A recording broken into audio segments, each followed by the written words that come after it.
yo soy Claudia D'Agostino y soy bioquímica, para los que no me conocen. Me convocaron para hablar un poco de riesgos biológicos. Acá no me escuchan bien, así que lamento si el micrófono les retumba. Voy a hablar más fuerte. Voy a tratar de ser lo menos densa posible. Sé que mi tema es lo más denso de lo que van a escuchar hoy. La propuesta era qué son los riesgos biológicos y acá pongo para que avance, ¿cómo haces? Pareciera que no. No baja, che. No quiere.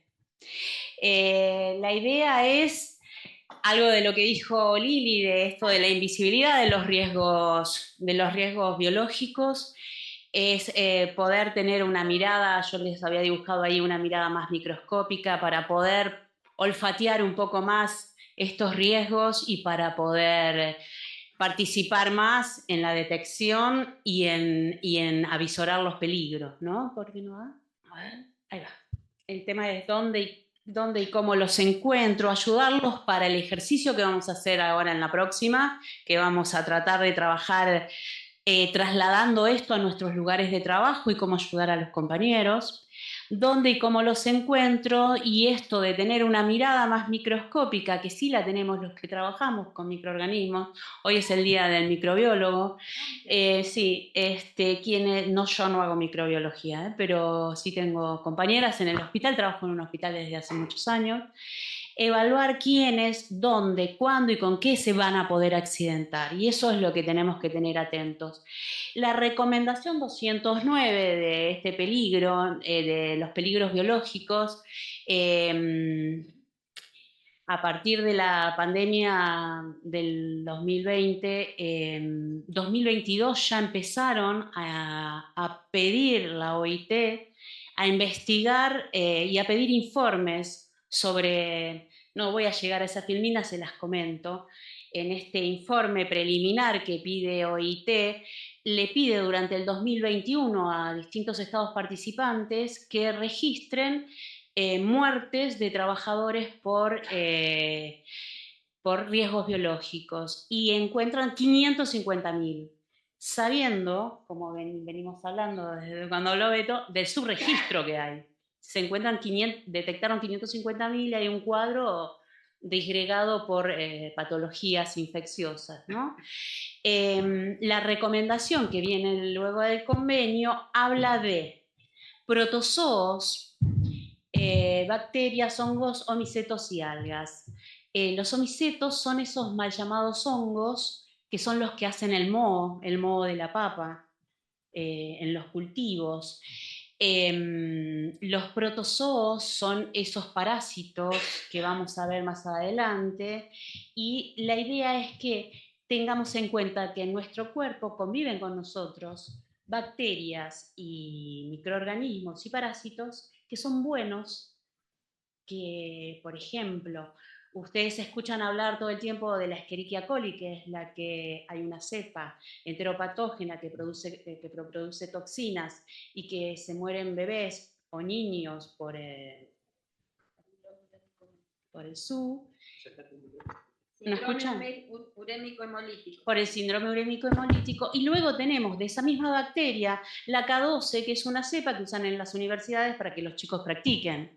Entonces, la misma puede ser buena o mala para nosotros. Lo mismo pasa con toda ahora está muy de moda hablar de la microbiota. Algunos escucharon hablar de la microbiota, que son todos los gérmenes que viven en nuestros intestinos y que nos ayudan para defendernos y demás.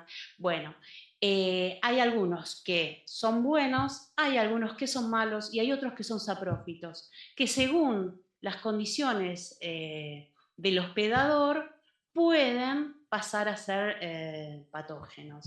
Y hay un ejemplo muy claro que lo van a ver en las propagandas, que el Eva Care, que es una propaganda para las mujeres que tienen candidiasis. La cándida es un hongo saprófito que vive en nuestra boca, en nuestra vagina y en nuestros intestinos. Cuando tenemos unas glucosas muy altas, cuando se alcalinizan los pHs, cuando tomamos un antibiótico, pasamos a tener una cándida que nos hace daño. Entonces, no siempre la visión de los microorganismos es una visión conspirativa. A veces son buenos para nosotros y por eso tenemos que tener una mirada un poquito crítica sobre ellos. Los cultivos celulares que están incorporados en todos los laboratorios de biotecnología, en los laboratorios de investigación de los hospitales y de las universidades, se hacen cultivos celulares. ¿Por qué? Porque de una única célula se sacan los anticuerpos monoclonales, que son los tratamientos maravillosos para muchas patologías, incluso los cánceres. Entonces, tenés cultivos monoclonales y también tenés cultivos de tejidos que luego se sirven para hacer trasplantes. Esos cultivos, si se pierde ustedes piensen que si se pierde, yo estoy teniendo una bacteria a la que le pongo el gen de la producción de una toxina para después que tengo esa toxina generar un anticuerpo, si hay un escape en algún momento, puede alterar a la señora que iba a limpiar el laboratorio, a la comunidad entera de donde vive esa señora. Los endoparásitos son los protozoos y los helmintos, y acá a mí me gusta siempre hablar de las aguas potables. Las aguas potables son aquellas que tienen menos de no sé cuántas colonias de Escherichia coli, de enteropatógenos. Pero esta agua potable sacada de la canilla puede tener millones de yardias, que son unos parásitos que tapizan los intestinos y que hacen que nuestros niños parezcan que están desnutridos, porque en la legislación no importa, y la yardia no se muere por cloración del agua. La única manera de matarla es hirviendo el agua. Las entidades microbiológicas, los virus, los priones, bueno, introduce esto. Los virus, ustedes saben que no son agentes vivos, son solamente material de ARN y de ADN, material genético, son muy vivos, son los maestros, yo digo que son los maestros de la adaptación, porque son muy vivos en esta capacidad de infectar y de modificarse, porque la relación, la capacidad de producir enfermedad de un virus es la relación virus-huésped. Los huéspedes somos nosotros. En la medida en que tenemos barreras íntegras, el virus hace menos daño. Entonces, las mucosas, la saliva tiene inmunoglobulina E. Si ya en la boca lo frena, no sigue pasando barreras. Después vienen los ganglios, los ácidos, hay un montón de barreras que ellos tienen que vencer para terminar infectándonos. Cuando nos infectan tienen la capacidad de estar en modo latente mucho tiempo y luego, y ya te veo bostezar a vos y digo qué molesto para ustedes, pero no. Sí, perdón. Y esto de los irritantes y los alergenos y las toxinas, piensen que cuando entra algún alergeno a alguna de nuestras mucosas, ojos, nariz, boca, todo el cuerpo manda un arsenal. Y me pareció muy interesante que introdujeran la alergia, porque ¿qué pasa? Todo nuestro cuerpo va a mandar histamina, linfocitos basófilos, eosinófilos, inmunoglobulina E, todo eso, el torrente sanguíneo va a esa zona de ese alergeno y genera una irritación, dureza, enrojecimiento, picor, que es tanto como una infección, porque si no es como que solamente serían las infecciones, ¿no? Me gustó también traerles, en función de los daños que pueden producir las zoonosis, que están tan aumentadas en este momento, ¿no? Y acá están la brucelosis y la leptospirosis. La leptospirosis, que yo pongo ahí, orina de animales. Montones de veces los animales, la leptospirosis la producen un montón de animales, domésticos y no domésticos, ratas, vacas. Esa orina que se seca, yo no la veo, la toco y ingresa por boca, que es otra de las formas de que ingresen, ¿no? Bueno, las hepatitis, el HIV, acá por ahí de todo lo que ustedes están viendo en la filmina, lo que yo les traería es esta cosa del anthrax, que es el nombre vulgar, que produce carbunco, que fue utilizado luego de que cayeran las Torres Gemelas, fue utilizada las esporas en cartas mandadas a ciertos dirigentes que al abrir la carta, por solo aspirarla, son letales. para que vayan conociendo la diversidad de riesgos biológicos que podemos tener y que no solamente atentan contra los animales, los humanos y las plantas, sino también las aguas, los alimentos, los suministros que utilizamos en nuestro trabajo y el medio ambiente. Acá yo les traigo esto de riesgo porque es muy importante en los riesgos biológicos considerar que el riesgo tiene en cuenta la probabilidad de que ocurra el accidente o el suceso peligroso y la gravedad de lo que puede producir. Y es la gravedad de lo que puede producir, depende del tipo de agente, porque hay agentes que son más virulentos y agresivos para nosotros, pero la cantidad de tiempo que estamos en contacto. Yo a veces digo, no es lo mismo la que recibió la muestra del puto para hacer el cultivo de tuberculosis que la compañera que está 5 horas en la cabina de seguridad biológica haciendo cultivos, modificando una cantidad enorme de virus, de micobacteria, que es una bacteria, perdón. Entonces, para pensar la bioseguridad, que es el proceso de contención de estos agentes biológicos, hay que tener en cuenta las técnicas, la manipulación que se va a llevar a cabo, los tiempos que van a estar y los principios de bioseguridad. Entonces, ¿de qué depende el peligro? En las bacterias el peligro está dependiendo de su capacidad de infectar. El agente biológico tiene una capacidad de infectar diferente, no todos tienen la misma. Y yo les pongo HIV y virus de la hepatitis B, y entonces nosotros los que trabajamos con sangre desde hace mucho tiempo, decimos que al virus de la hepatitis B lo lees y te lo contagias. En cambio, con el virus del HIV no pasa lo mismo, se requiere una gran cantidad de sangre.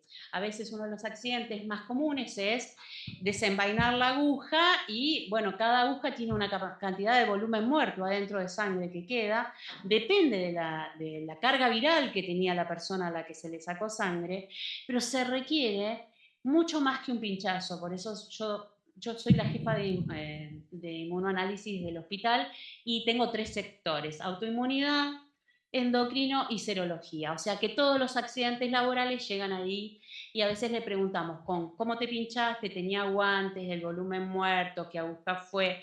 Es como, hay un cuadrito donde tiene baja infectividad el HIV. No hay que inyectarse una buena cantidad para contagiarse, ¿no?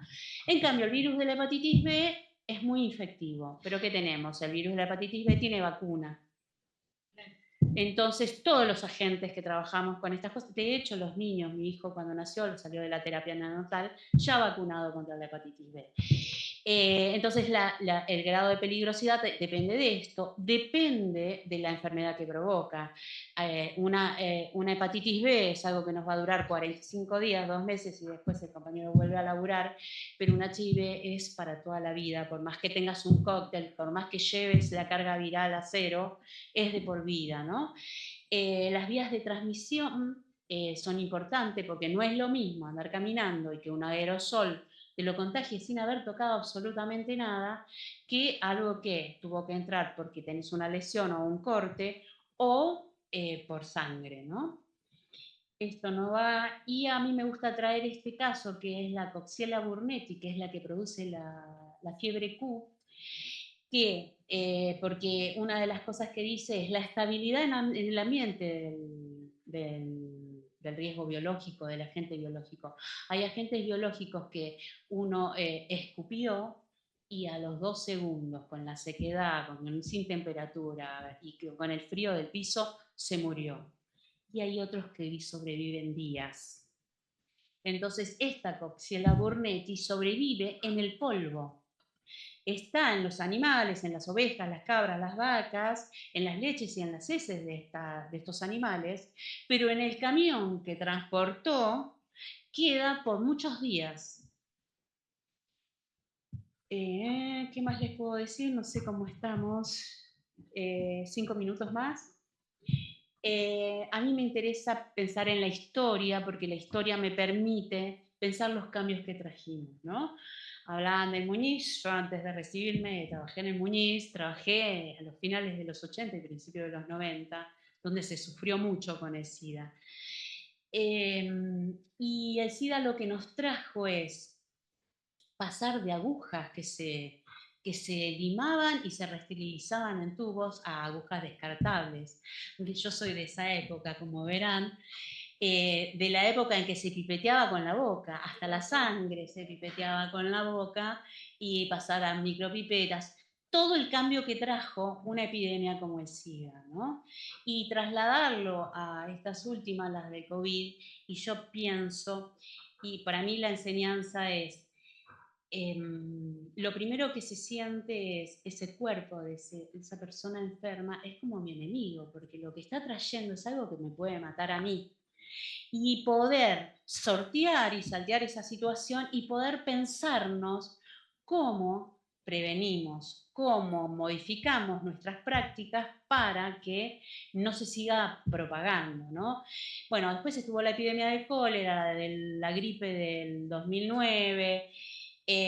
Yo ahí traigo las legislaciones de residuos biopatogénicos y de transporte de material biológico porque también son muy importantes para que los tengamos en cuenta y será para otra charla, pero también pensar que hoy por hoy acá en la Argentina la sífilis, la tuberculosis y el dengue siguen aumentando día a día. Esto es para compañero, bueno, prevención y custodia, un acto seguro en condiciones inadecuadas, los derechos de trabajo, las causas mediatas de la bioseguridad están relacionadas con condiciones de trabajo adecuadas, los fondos necesarios, los elementos de protección que sean suficientes y la capacitación permanente de cómo sacarnos. Cuando yo les hablo de la tuberculosis y del cultivo de tuberculosis, después que se van todos, viene el pibe que limpia, y el pibe que limpia tiene que saber cómo sacarse el guante después de limpiar, cómo ponerse el barbijo hasta arriba. Esas cosas no hay que descuidar, no solamente darle un guante y decirle acá tenés la lavandina, estructuras edilicias correspondientes, hay que pelear para que en los lugares donde hayan agentes infecciosos de grado 3 o de grado 4, la doble corriente, todas estas cosas edilicias que requieren la evitación de la salida de estos gérmenes. Bueno, si no hay salarios adecuados, yo tengo el caso, yo me acordaba, ahora que me pidieron, me acordaba que cuando yo era residente, había habido una residente de clínica médica que hace una drenación, no me puedo acordar si era líquido pleural o asítico de un HIV, la pone en la mesita de luz a la jeringa de 20 centímetros cúbicos con la aguja puesta y ella se mueve y con la espalda la choca, y no solo la choca, sino que la empuja y se inyecta. Fue un tema de residencias que nos conmovió a todos porque estaba sin haber dormido, posguardia, y esos errores a veces pasan. Entonces, esto de horarios de trabajos no extenuantes, la carga mental y la carga física de los compañeros hacen que tengamos más accidentes también, ¿no? Bueno, a ver, ya termino, elemento de protección, y esto que les quería traer, que yo estoy ahora con esto que vivimos acá en la Argentina, leyendo muchos cuentos distópicos, como el cuento de la criada, donde la distopía es que llegamos a un mundo donde hay mucha esterilidad, mujeres estériles y hombres estériles, y hay una clasificación de las mujeres que son las que pueden tener, que son las criadas.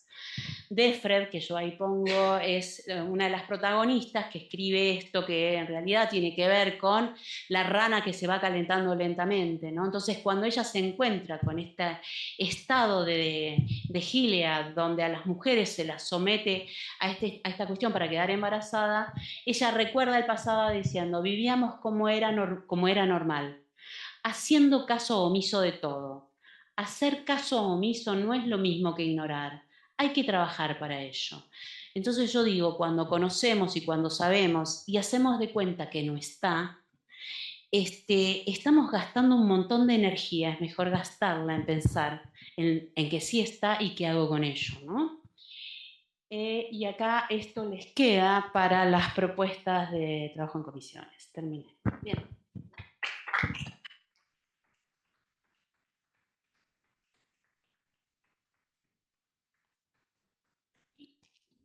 Bueno, ahora continuamos laburo en salas chiquitas, acá presencialmente va a haber otra, así que en 3 minutos arrancamos en las comisiones. Aprovechen un periodo al baño, algunos también vamos a aprovechar lo mismo y nos conectamos. Sí, los vamos a estar dividiendo, quienes están en el Zoom, los vamos a estar dividiendo en salas y va a aparecer una persona coordinando la sala para tomar y bueno, ahí vamos a trabajar sobre estas consignas, ¿sí?